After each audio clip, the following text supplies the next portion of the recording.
Donc, bonjour à vous tous ce matin. Bienvenue à la prédication de la parole de Dieu, au message biblique de notre réunion. Un message des Écritures, c'est ça le vœu de mon cœur, c'est ça ma prière pour chacun de vous. Mais un message des Écritures que j'espère va vous encourager dans vos responsabilités chrétiennes. Ce matin, j'aimerais qu'on puisse examiner la question importante de l'édification mutuelle. La question importante de l'édification mutuelle. L'édification, la construction, la progression, l'avancement de l'œuvre de Dieu dans la vie de chaque croyant. Alors que le Seigneur érige et bâtit l'image même de Christ dans chaque enfant de Dieu, qu'il les développe pour qu'ils puissent l'honorer et le représenter. Et l'apôtre Paul décrit ainsi les enfants de Dieu dans son œuvre. Il dit, les chrétiens, l'Église, c'est l'édifice de Dieu, l'édifice du Seigneur, ou la grande construction que le Seigneur a débutée dans la vie de tous les croyants et qu'il veut achever pour le jour de Christ, qu'il désire pleinement compléter lors de notre entrée dans le royaume de Dieu, pleinement développé par contre tout au long de notre vie. Et c'est pour ça qu'on parle toujours de progrès en progrès. Il ne faut pas qu'il y ait de statu quo pour le chrétien. Il ne faut pas qu'on atteigne un plateau spirituel. Même après 30, 40, 50 ans de vie chrétienne, Dieu dit, il y a encore des choses que je veux que tu développes. Il y a encore des choses que je veux qui paraissent dans ta vie. Mais pour ce faire, Dieu nous demande de coopérer avec lui, avec son œuvre, avec sa construction. Il nous demande d'avoir part à la construction spirituelle des croyants dans son Église. Les Écritures commandent donc aux chrétiens que tout se fasse pour l'édification. Là, ça vient nous interpeller. Moi, ça m'interpelle. Que tout se fasse dans notre communion, dans l'Église de Jésus-Christ, dans notre relation avec les autres chrétiens, que tout se fasse pour l'édification, pour la construction des chrétiens, pour leur développement personnel. Qu'est-ce que je veux dire? Tout ce qu'on dit, tout ce qu'on fait, avec nos dons spirituels, nos habiletés, ça c'est le contexte même de ce passage-là. Les dons spirituels et nos habiletés en Christ. Toutes nos motivations, tous nos désirs, tous nos efforts envers les chrétiens devraient viser la construction de leur vie dans les voies du Seigneur.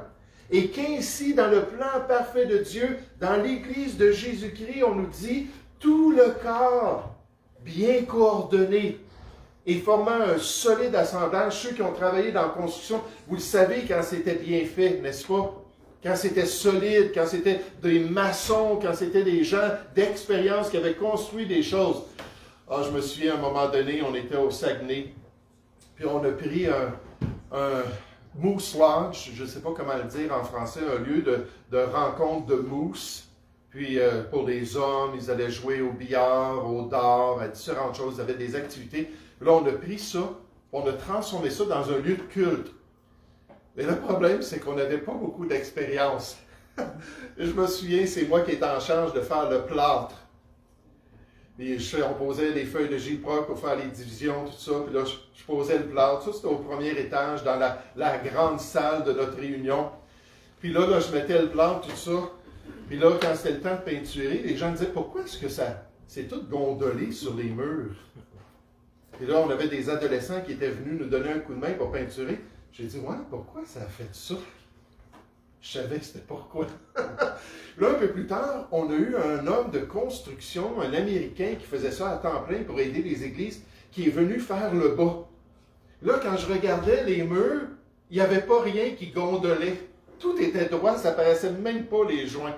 J'ai dit, ouais, ça fait une différence quand quelqu'un est entraîné, quand quelqu'un est habile dans ça.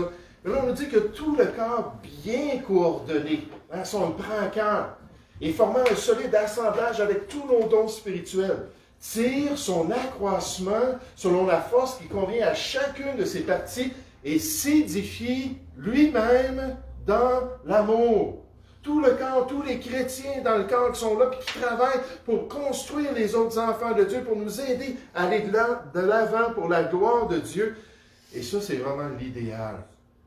Ça, c'est vraiment le plan parfait du Seigneur.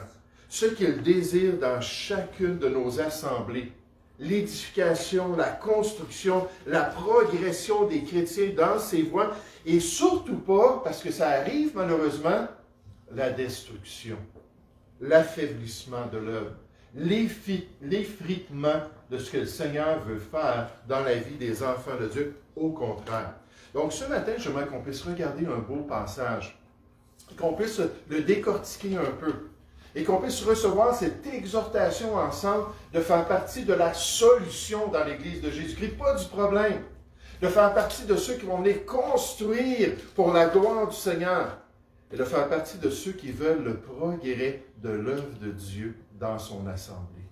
Je pense que tous les chrétiens, ça devrait être notre désir, que tout se fasse pour l'édification, hein, pour qu'on grandisse dans les voies de Dieu. Cherchez avec moi l'Épître aux Romains au chapitre 14.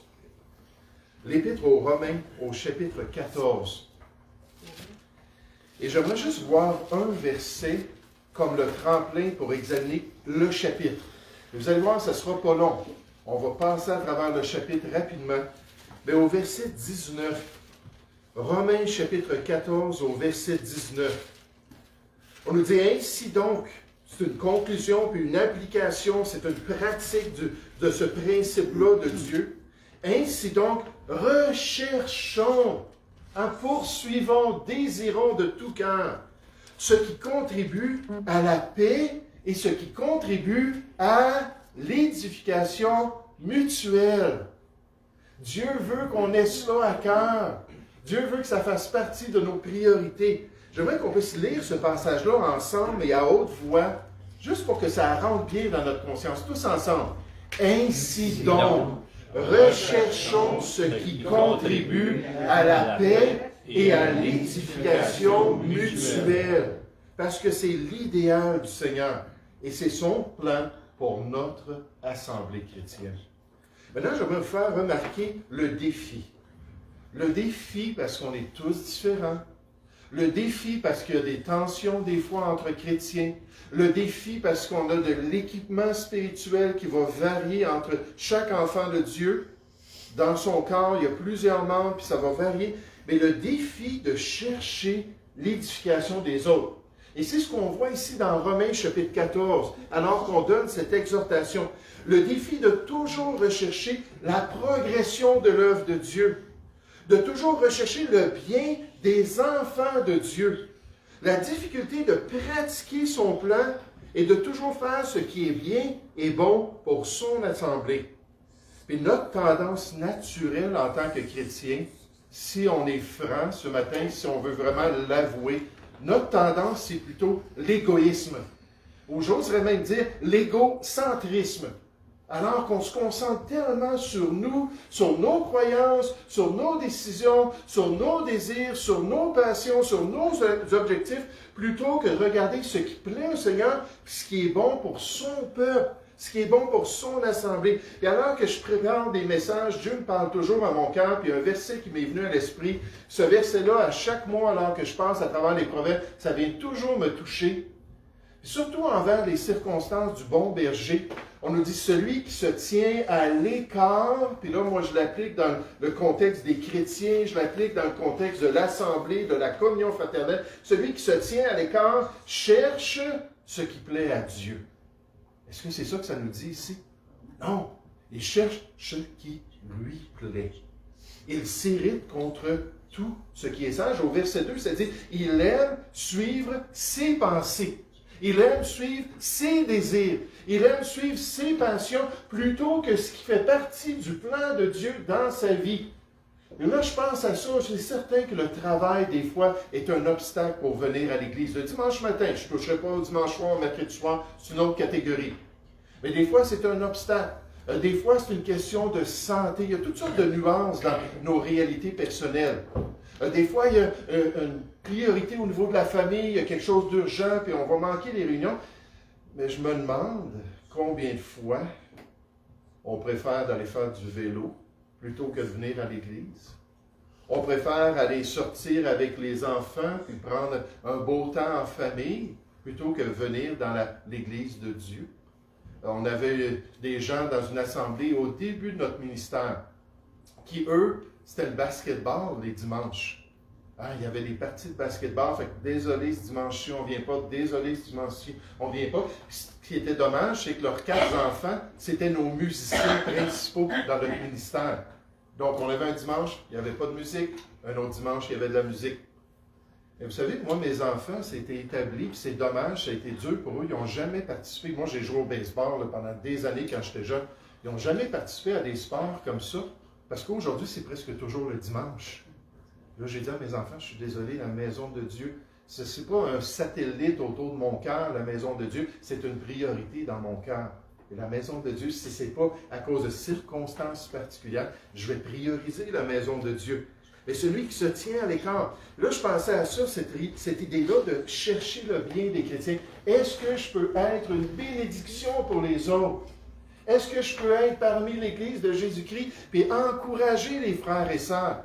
J'aimerais vous dire, oui, chacun de nous, on a reçu cela du Seigneur. On a de l'équipement pour être une bénédiction pour les autres. Regardez au verset 13 dans notre passage, alors qu'on voit ce défi de se concentrer sur les autres, ce défi de penser aux autres comme étant plus importants que nous, ça nous dit dans Philippiens chapitre 2.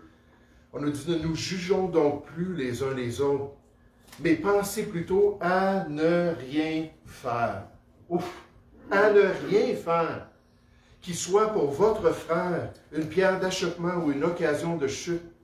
Je suis persuadé par le Seigneur que rien n'est impur en soi. Là, c'est le contexte des opinions personnelles.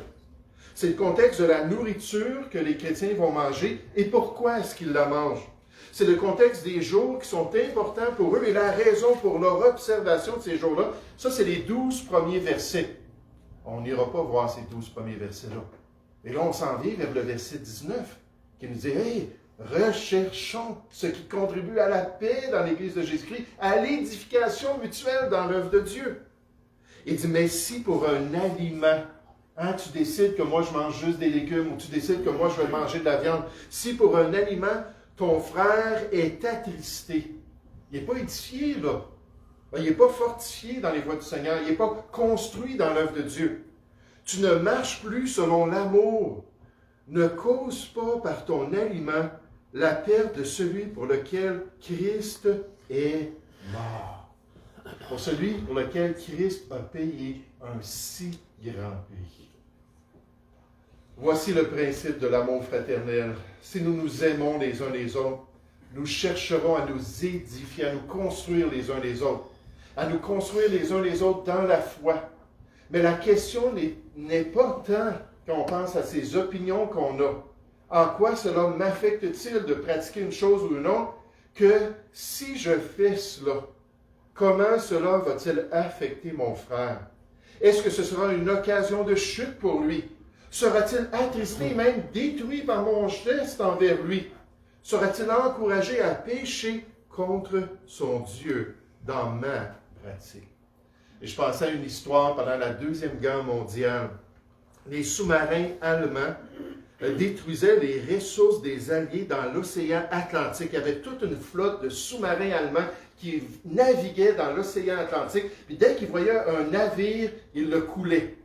Parce qu'ils savaient que c'était un navire qui venait de l'Amérique, du Canada, tout ça, puis qui s'en allait ravitailler les Alliés en Europe. Mais ça s'est produit jusqu'à ce que les bateaux de ravitaillement ont commencé à se regrouper en convois à travers leur parcours. Plus ces bateaux-là restaient ensemble, sous le regard des destroyers alliés, plus ils avaient la possibilité de survivre à leur passage de l'Atlantique et d'arriver à bon port avec leur cargaison stratégique pour gagner la guerre. Il arrivait toutefois que certains des capitaines de bateaux étaient tentés d'aller plus vite, plus rapidement que le convoi lui-même, ayant des navires plus puissants et plus rapides. Et c'est alors que les commandants des Alliés devaient leur dire de rester ensemble pour pouvoir contribuer à la sécurité et à la survie de tout le groupe, de tous les navires. Ils ne devaient pas s'obstiner à dépasser les autres et à quitter le convoi parce qu'ils en avaient la capacité. Mais ils devaient plutôt penser aux autres et aux autres navires et à tous les membres de la résistance aux forces de l'Axe, grâce à leur esprit de corps et de coopération mutuelle, ils allaient venir à bout finalement de ce grand combat pour l'avenir de l'humanité s'ils étaient unis. Hein, j'entendais toujours quand j'étais jeune, tous pour un et un pour tous. Et s'ils avaient cet esprit de corps-là, ils pouvaient réussir. Cet auteur dit de même, le chrétien doit penser aux autres. Il doit cesser de comparer ses idées, ses opinions aux autres, alors que celles-ci n'édifient pas réellement le corps de Christ et ne l'aident pas à aller de l'avant pour son sauveur. En tant que pasteur, j'ai souvent dit, repousser les discussions folles et inutiles. Hein, des gens qui poussent des choses, des fois, qui sont militants avec des croyances. Là, ils viennent dans l'assemblée, là, puis tant qu'on ne croit pas comme eux, là, ils narguent les autres. Là, moi, je dis, ça ne nous aide pas à aller de l'avant. Ça ne nous fait pas progresser dans la foi. Ça sème du trouble. Est-ce qu'on fait partie de la solution dans l'Église de Dieu? Est-ce qu'on recherche le bien des autres enfants de Dieu? Ou sommes-nous des croyants centrés sur notre nombril plutôt que sur l'édification des autres croyants? Paul l'a bien dit, c'était la même chose à Corinthe qu'ils avaient vu à Rome. Puis Paul leur a dit, en péchant de la sorte contre les frères et en blessant leur conscience faible, on parle encore de la question de la nourriture ici. Cette fois-là, dans le contexte des temples païens où la viande était offerte à des idoles. Là, il y avait des chrétiens qui n'aimaient pas ça du tout. Il y a d'autres chrétiens que ça ne les dérangeait pas du tout. Mais il dit, en blessant leur conscience faible, vous péchez contre Christ. Là, c'est comme si le Seigneur me frappait dans le cœur. Il me dit, c'est pas seulement Saul de Tarse qui péchait contre moi. Vous vous rappelez quand Jésus a confronté Saul de Tarse, puis il dit, pourquoi est-ce que tu me persécutes? Puis Saul a dit, qui es-tu, Seigneur? Il dit, je suis Jésus et tu me persécutes. Parce qu'il était en train d'attaquer les chrétiens.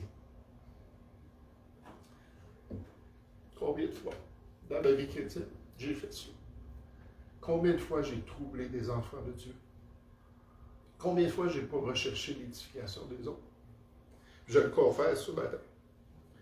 Mais la Bible dit qu'en péchant de la sorte, vous péchez contre Christ.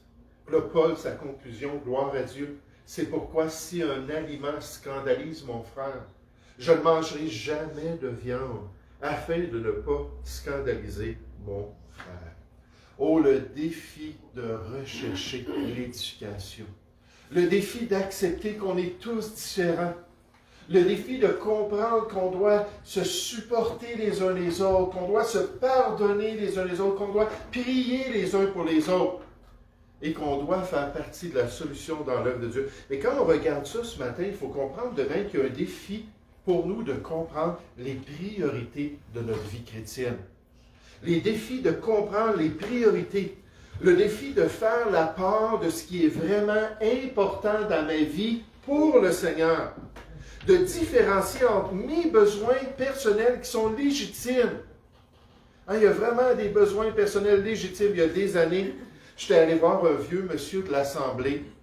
Puis alors que j'étais chez lui, le vieux monsieur m'avait demandé, il dit, est-ce que vous avez une télévision à la maison? Fait que là, j'ai dit, oui, on a une télévision à la maison. Il dit, Satan est au contrôle de ta famille. Je dis, OK, mais... Il dit, moi, j'ai jamais eu de télévision, j'ai jamais permis ça. Je dis, OK, mais gloire à Dieu pour votre conviction. Puis c'était correct. C'était juste son attitude qui me troublait. J'ai dit, nous, on a la télévision parce que nos enfants font l'école à la maison et tous leurs cours sont sur des... À cette époque-là, on appelait ça des VHS. Je sais qu'il y en a qui ne savent pas c'est quoi des VHS. Puis on avait tous les professeurs qui enseignaient nos enfants. Ils étaient inscrits à l'école là-bas de cette école. Ils avaient des examens à chaque année et ainsi de suite. J'ai dit, on a une télévision pour qu'ils suivent ces cours-là. Et pour lui, l'appareil lui-même était mauvais. J'ai dit, on peut accepter qu'on ne voit pas les choses de la même manière. On peut s'entendre à être en désaccord avec ça.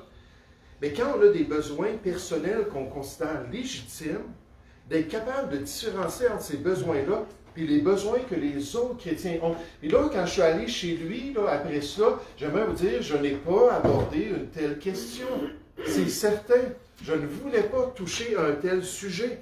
Mais de comprendre les limites de mes libertés chrétiennes, de comprendre quel rapport il y a avec la communion avec les autres chrétiens. Je donne un autre exemple de ça. Ce sont des exemples un peu particuliers. Lorsque j'ai accepté le Seigneur, j'étais à l'église de Boucherville, et ça fait 35 ans de cela. Puis lorsque j'ai connu Christ, j'étais dans une assemblée qui était assidue dans des pratiques de sainteté. Donc, ils encourageaient les gens qui venaient à l'assemblée d'avoir un certain contexte personnel, d'appliquer certaines choses. Puis, entre autres, il y avait le gros tabou des règles vestimentaires. Donc, ils exhortaient les gens à avoir certaines règles quand ils venaient à l'assemblée. Puis, on peut débattre de cela, puis ce n'est pas du tout le but de mon exhortation ce matin. Mais il y avait une famille en particulier qui avait lu un livre. Puis dans ce livre-là, il disait jamais est-ce qu'une Église doit imposer des règles. Jamais est-ce qu'un pasteur doit enseigner à mettre en pratique les principes de la parole de Dieu. Donc là, eux sont venus là, vraiment là, imbibés de cela. Là, ils ont acheté 10 copies, ils sont allés dans l'assemblée, puis ils ont donné ça aux gens, puis ils ont dit « Hey, regardez, on est des légalistes ici. » Là, ils partageaient ça avec les gens, puis c'était grave. Et finalement, puisque les gens ne se sont pas soulevés pour chantier les pasteurs, puis changer un peu ce qui se passait. Finalement, cette dame-là, une femme mariée, une mère de 3 enfants, 3 jeunes enfants, a commencé à venir à l'église habillée d'une manière très provocatrice. Très dur pour les hommes de la voir. Elle était une très jolie femme, puis elle ne cachait pas grand-chose. Quand ça s'est produit, finalement, les pasteurs, ils ont dit, bon, il y a quelque chose qui se passe, ça fait 7-8 ans qu'ils sont ici avec nous, puis il y a quelque chose qui se passe, on va tolérer ça, puis on ne dira rien. Puis là, ils ont accepté cela, puis l'autre dimanche, elle est revenue, puis c'était encore pire. Donc là, un des pasteurs avait demandé à son épouse d'aller la voir, on était 175 personnes, il y avait des hommes, il y avait des jeunes hommes, des adolescents, puis il voyait bien la réaction de tous. Comment est-ce qu'ils ne venaient pas à l'église pour être d'un même esprit dans le Seigneur, puis se concentrer sur la parole de Dieu, mais comment est-ce que les hommes étaient concentrés sur quelque chose d'autre? Fait que là, finalement, ils sont allés la voir, puis ils ont demandé, dans ce contexte des libertés chrétiennes, l'épouse d'un des pasteurs a dit « Je ne comprends pas ce qui se passe dans ton cœur en ce moment. Est-ce que tu pourrais juste considérer les autres? Est-ce que tu pourrais juste penser à l'effet de ton habillement sur le cœur des chrétiens alors qu'ils viennent adorer leur Dieu? » Puis cette semaine, ça me faisait penser à quelque chose. Cette semaine, il y a un chrétien qui m'a envoyé une vidéo, puis il a été scandalisé, parce que dans une église évangélique, dans le temps de culte, il y a des femmes qui sont venues chanter les louanges du Seigneur en maillot de bain. Là, je ne veux pas vous mettre des images dans la tête, là, mais j'en reviens pas. C'est le free-for-all, c'est n'importe quoi dans les églises chrétiennes. Mais c'est un petit peu ça son idée, choquer, provoquer, puis qu'il y a quelque chose qui change dans l'église chrétienne. Donc, elle lui a dit ça, est-ce que tu pourrais considérer les autres? Voici ce qu'elle a répondu. Elle a dit, si les hommes de l'Église ont un problème avec mon corps, ça c'est entre eux et le Seigneur, ça n'a rien à faire avec moi. En d'autres mots, qu'ils règlent ça, et moi je ne suis pas responsable pour l'état de leur cœur. Et quand ça s'est produit, on voit qu'elle avait manqué la conclusion même de notre passage. On est dans Romains chapitre 14 en ce moment. Le verset 19, c'est notre verset principal qui nous dit de rechercher ce qui contribue à la paix, puis à l'édification. Puis le mot édification, ça veut dire la construction. Se bâtir mutuellement, s'investir les uns les autres pour qu'on aille de l'avant dans les voies de Dieu. Regardez au verset 13 de Romains 14. Alors qu'on se met dans ce contexte-là, on nous dit, ne nous jugeons donc plus les uns les autres avec nos opinions différentes, mais pensez plutôt. Comprenez le plan du Seigneur pour son Église. Comprenez quelle est la priorité de sa volonté envers la communion fraternelle. Pensez plutôt à ne rien faire qui soit pour votre frère. Donc, c'est de l'altruisme, c'est de se déconnecter de notre nombril. À ne rien faire qui soit pour votre frère une pierre d'achoppement ou une occasion de chute. Il dit, je sais, je suis persuadé par le Seigneur Jésus que rien n'est impur en soi dans ces questions et qu'une chose n'est impure que pour celui qui la croit impure, mais si pour un aliment. Imaginez, là, moi je vais aller manger tout à l'heure, je n'ai pas mangé ce matin, mais je vais aller dîner tout à l'heure, si vous voulez vous joindre à nous et manger avec nous, vous êtes bienvenus. On fait ça le dimanche midi. Ça me donne de la bonne communion fraternelle. Puis je vais manger. Puis peut-être ce soir, certainement demain, je vais avoir faim encore. C'est tellement secondaire.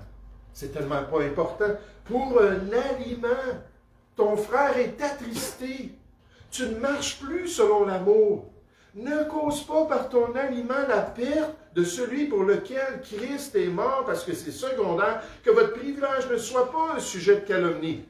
Car le royaume de Dieu, la volonté de notre Père céleste, ce n'est pas le manger, le boire, ça c'est nécessaire, mais c'est secondaire, mais c'est la justice, frères et sœurs, dans son Église, c'est la paix et c'est la joie par le Saint-Esprit de Dieu, alors que tous ensemble on va de l'avant, alors que tous ensemble on marche d'un même pas dans les voies du Seigneur, on progresse. Celui qui sert Christ de cette manière est agréable à Dieu et approuvé des hommes. Ainsi donc, notre fameux verset. On a vu le défi avec les différences entre chrétiens. On voit la priorité de rechercher ce que Dieu veut pour son assemblée. Ainsi donc, recherchons, poursuivons ce qui contribue à la paix et à l'édification mutuelle pour un aliment. Ne détruis pas l'œuvre de Dieu. En vérité, toutes choses sont pures, mais il est mal à l'homme quand il mange de devenir une pierre d'achoppement. Il est bien de ne pas manger de viande, de ne pas boire de vin, de s'abstenir de ce qui peut être pour ton frère une occasion de chute, de scandale, de faiblesse, ce qui n'aide pas ton frère à aller de l'avant dans les voies de Dieu. Wow, là, pour moi, il y a des lumières rouges dans ma conscience. Parce que je sais que je ne fais pas toujours ce qui est bien. Je sais que mes paroles, mes attitudes, mes agissements ne sont pas toujours là pour l'édification des autres, pour leur permettre d'aller de l'avant, pour leur permettre de grandir, pour leur permettre de marcher dans les voies du Seigneur. Comme cet auteur nous dit, si nous sommes disposés à juger, employons-nous à avoir le bon jugement, le bon discernement de la situation avec les frères et sœurs. Prenons la résolution de ne pas nuire à la cause de Christ. Voilà un exemple de la tournure heureuse que l'apôtre veut donner à cette situation, alors qu'il parle à ces Romains-là qui avaient des tensions à cause de leurs opinions personnelles. Il n'y avait pas une belle unité dans l'assemblée. Zélés pour l'Évangile, zélés pour le Seigneur, mais les uns envers les autres, c'était difficile pour eux.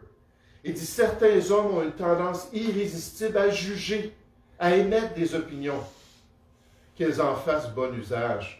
Il serait bon de l'exercer sur ce qui ne peut nuire et qui peut être utile pour l'Église de Jésus-Christ, pour nous permettre d'aller de l'avant. Oh, comme on a besoin de discerner les priorités de la vie chrétienne. Comme on a besoin d'être en mesure de toujours viser l'édification des autres dans tout ce qu'on fait. De s'assurer que chacun de nous complaise au prochain pour ce qui est bien, en vue de l'édification. Comme on a vu que tout se fasse pour l'édification un peu plus tôt. On revient encore à cela, qu'on puisse gérer nos décisions, qu'on puisse gérer ce qu'on a à faire et qu'on puisse se poser la question, est-ce que je suis un constructeur ou est-ce que je suis un démolisseur de l'œuvre de Dieu? Ce chrétien est en train de marcher, puis tout à coup, il a vu un vieux bâtiment qui est en train d'être démoli. C'est un bâtiment depuis sa jeunesse qui était là, puis qui était vacant. Puis là, finalement, il y avait toute une équipe qui était en train de venir avec leur grosse machinerie, puis qui était en train d'arracher, puis de détruire tout cela. Puis là, il a commencé à regarder le travail qu'il faisait, puis il a commencé à considérer comment est-ce qu'ils étaient vraiment bons, ça s'en allait, c'était tout en train de se détruire. Puis là, il a vu une personne, il dit, est-ce que vous êtes en charge? La personne a dit, oui, c'est moi le contracteur, c'est moi qui est en charge de la démolition. Il dit, hey, c'est bien ce qu'ils font. Il dit, oui, on va avoir une belle place pour une nouvelle construction, pour de beaux condos qu'on va mettre ici. Là, le chrétien, il dit, oui, mais il dit, ces gens-là, ils sont tous en train d'arracher, ils sont tous en train de détruire. Est-ce que vous pensez qu'ils pourraient reconstruire ces condos? Est-ce que c'est eux que vous allez employer pour refaire quelque chose de beau ici? Ils ont regardé, il a dit, c'est facile de détruire. C'est facile d'arracher. C'est facile d'enlever une structure. Mais ça prend vraiment des gens qui sont bons, qui sont formés, qui sont capables de reconstruire. Là, il est parti avec ça, puis il a dit, Seigneur, dans ma vie chrétienne, est-ce que je suis un constructeur? Est-ce que je fais partie de la solution? Ou est-ce que je suis un destructeur? Dans ma famille, auprès des chrétiens, au travail, est-ce que je fais ce qui est bien pour la gloire de Dieu? Oh, en tant que chrétien, on voit ce défi-là de toujours chercher l'édification, ce défi-là de toujours viser à faire partie de la solution, être une bénédiction. Mon pasteur disait toujours, Dieu veut nous utiliser pour être des canaux de bénédiction, avec tous nos dons spirituels, là, qu'on vienne ensemble, qu'on s'entretienne les uns les autres, qu'on s'aide les uns les autres. Il y a ce défi-là de comprendre les priorités. Il y a des choses personnelles qui sont importantes pour nous. Il y a des décisions qu'on prend dans le cœur en privé. Mais quand on vient en assemblée, là, Dieu nous dit, oups, les autres sont là aussi. Il faut considérer leurs besoins et s'assurer de ne pas être destructeur et faire ce qui est bien. Et dans le texte principal, on voit le défi, dans le fond, de plaire à Dieu. C'est son Église. C'est son assemblée locale. C'est ce qu'il veut développer jusqu'au jour de Jésus-Christ. Ce défi-là de plaire à Dieu, c'est à cela que se résume toute la question ce matin. Dans toutes nos décisions, dans tous nos agissements, dans tous les aspects de notre implication dans son Église, dans son œuvre, qu'on soit prêt à lui plaire, à lui être agréable et à le glorifier. Regardez le verset 16 de notre texte, Romains chapitre 14. Il dit que votre privilège ne soit pas un sujet de calomnie. Car le royaume de Dieu, on l'a vu, ce n'est pas le manger et le boire, mais la justice, la paix et la joie par le Saint-Esprit. Celui qui sert Christ de cette manière, remarquez, est agréable à Dieu. C'est agréable à Dieu. Quand on est des constructeurs, quand on bâtit son œuvre. Et on nous dit, et approuver des hommes. Ainsi donc, recherchons ce qui contribue à la paix et à l'édification mutuelle. Pour un aliment ne détruit pas l'œuvre de Dieu. En vérité, toutes choses sont pures, mais il est mal à l'homme quand il mange de devenir une pierre d'achoppement. Il est bien de ne pas manger de viande, de ne pas boire de vin, de s'abstenir de ce qui peut être pour ton frère une occasion de chute, de scandale, de faiblesse. Cette foi, cette assurance, cette conviction de cœur. C'est ce que le mot pistis veut dire. Vraiment, toi, tu es en paix avec ça. Cette foi que tu as, garde-la pour toi devant Dieu, en privé, dans ta relation personnelle avec Dieu. Et ça, c'est agréable au Seigneur. Alors qu'il voit nos cœurs, alors qu'il considère nos décisions, alors qu'il nous voit comme une bénédiction dans l'œuvre de Dieu. Et ça, c'est quelque chose qui m'est agréable. On nous dit, heureux, béni du Seigneur, celui qui ne se condamne pas lui-même dans ce qu'il approuve, mais celui qui a des doutes au sujet de ce qu'il mange est condamné parce qu'il n'agit pas par conviction. Oups, là, il y a un processus qui a été sauté là, dans les décisions de son cœur. Tout ce qui n'est pas le produit d'une conviction est péché. Et c'est aussi l'impératif de notre passage. On nous dit, tel fait une distinction entre les jours, tel autre les estime tous égaux, que chacun ait en son esprit une pleine conviction, une pleine certitude, une pleine foi dans la volonté de Dieu. Donc là, on a fait nos recherches. Là, on a examiné ce qui était agréable au Seigneur. Là, on est arrivé à des conclusions. Puis on sait qu'en s'en venant à l'Église, on ne viendra pas pousser ces idées-là. On ne viendra pas froisser nos relations avec les autres. Mais devant Dieu, oh, que ça plaît au Seigneur. Je suis en paix devant toi, Seigneur, puis je me conduis correctement dans ton assemblée. Et ça lui est agréable et ça lui plaît. On va au verset 6. On nous dit, celui qui distingue entre les choses agit ainsi pour le Seigneur. Celui qui mange, c'est pour le Seigneur qu'il mange. Celui qui ne mange pas, c'est pour le Seigneur qu'il ne mange pas. Gardant toujours à l'esprit que notre vie chrétienne se résume dans cette idée de vivre pour plaire à notre Dieu. Et pour lui être agréable, parce qu'après tout, la Bible nous dit, chacun de nous rendra compte à Dieu pour lui-même. Et à la lumière de cela, on va rechercher ce qui est agréable au Seigneur. À la lumière de cela, on va s'efforcer de bâtir nos relations. À la lumière de cela, on va encourager nos frères et nos sœurs pour qu'ils puissent toujours plus progresser dans les voies de Dieu. Et dit Paul rappelle à ses lecteurs que nous nous retrouverons tous devant le tribunal de Dieu. Il n'y a qu'un seul juge pour tous les croyants, puis ce n'est pas son frère et sa sœur. C'est pourquoi les gens doivent agir adéquatement les uns avec les autres.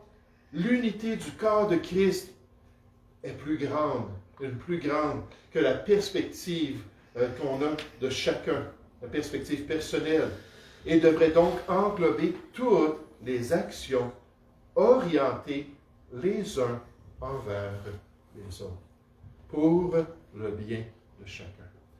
Cette semaine, alors que je préparais ce message, alors que je priais pour l'Assemblée, non seulement est-ce que je confessais devant le Seigneur mes manquements, puis les fois où je n'ai pas été édifiant pour les autres.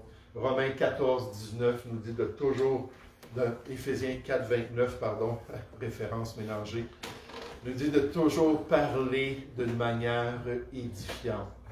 Et moi, je sais qu'avec mes paroles, avec ma langue, des fois, je suis destructeur. Puis j'essaie, quand je le fais, d'aller demander pardon. J'essaie de m'humilier, non seulement devant Dieu, mais devant les autres. Là, je priais pour ça, puis je dis, Seigneur, tu sais, on doit grandir en tant qu'assemblée. On doit progresser spirituellement. On doit développer une meilleure confrérie. Il y a du progrès spirituel, alors que les chrétiens considèrent les autres comme étant plus importants qu'eux-mêmes, puis développent cet esprit de corps. Puis comme ça, mais nos enfants vont voir notre exemple. Comme ça, on va avoir un impact sur les gens qui vont voir l'amour qu'on a les uns pour les autres. Puis quand je pensais à ça, tout de suite, le Seigneur m'a amené ce passage où l'apôtre Paul parle à une église extraordinaire, les chrétiens dans la ville de Philippe. Puis il a dit en tant que serviteur de Dieu, puis en tant que dirigeant dans l'œuvre de Dieu, il a dit « Rendez ma joie parfaite ». Quelle joie! Ayant un même sentiment, un même amour, une même âme, une même pensée. Puis des fois, après la réunion, je suis dans la voiture, puis je dis à mon épouse, « As-tu l'esprit? » Je suis désolé. As-tu vu l'esprit qu'il y a dans l'Assemblée? As-tu vu la joie que les gens avaient? As-tu vu comment tout le monde parlait ensemble? Puis tout le monde était là ensemble pour prendre soin les uns des autres. Puis quand moi je vois ça, ma joie déborde. Parce que je sais ce que c'est qu'avoir des divisions. On en a eu 2 ici à l'Assemblée. Je sais ce que c'est d'avoir des gens qui critiquent continuellement, puis d'avoir des gens là, qui sont toujours en train de s'opposer aux autres, puis s'opposer à la direction, peu importe la direction, mais s'opposer aux autres chrétiens. Mais comme c'est important pour le Seigneur, cette idée-là de ce défi-là de rechercher, ainsi donc recherchons, et c'est pas facile, de rechercher l'édification mutuelle, d'être une bénédiction. Cette idée-là de comprendre les priorités. Moi, je m'en viens à l'Église avec mes perspectives. Moi, j'ai mes opinions. Moi, je vois les choses d'une certaine façon. Puis d'être capable de dire, mais j'accepte que les autres ne sont pas comme moi. Je ne suis pas le nombril du monde, après tout. Des fois, je le pense, mais je ne le suis pas. Puis de venir avec cet esprit-là de considération mutuelle.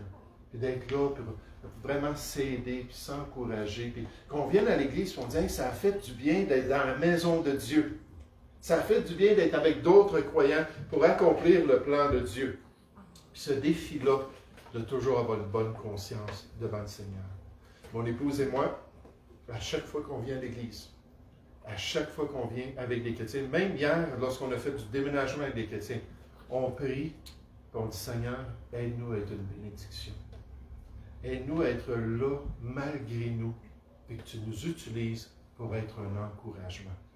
Que les chrétiens puissent être avec nous et dire, hey, c'était agréable. Oh, comme il est doux, Psaume 133.1, d'être ensemble en tant que chrétiens. Puis qu'on puisse tous progresser dans les voies de Dieu. Et si on fait cela, si on prend cela à cœur, quelle décision merveilleuse Dieu va nous amener à prendre pour la gloire de son nom. Nous allons prier ensemble. Ô Père Céleste, Seigneur, on te remercie ce matin pour ce beau passage des Écritures, Père. On veut vraiment te louer pour ce privilège d'avoir le manuel de vie, ce privilège d'avoir les instructions pour l'Église de Jésus-Christ et ce privilège de pouvoir aller ensemble d'un même pas dans ta volonté. Oui, aide-nous à rechercher ce qui contribue à cette édification mutuelle. Aide-nous à être des constructeurs. Aide-nous à faire partie de la solution dans ton assemblée et non pas du problème. Et Père, surtout, aide-nous à marcher humblement parce que nous sommes tous différents. Et on sait que les querelles viennent à cause de l'orgueil. Donc, Père, aide-nous à avoir la bonne attitude. Père Céleste, bénis-nous cette semaine. Ô Père, donne-nous une bonne semaine dans tes voies. Et encourage-nous à te glorifier en toutes choses. Nous te prions au nom du Seigneur Jésus. Amen. Et merci beaucoup pour votre attention. Je voudrais vous inviter à vous lever, s'il vous plaît. On va tourner le numéro 127. Donc, Robert.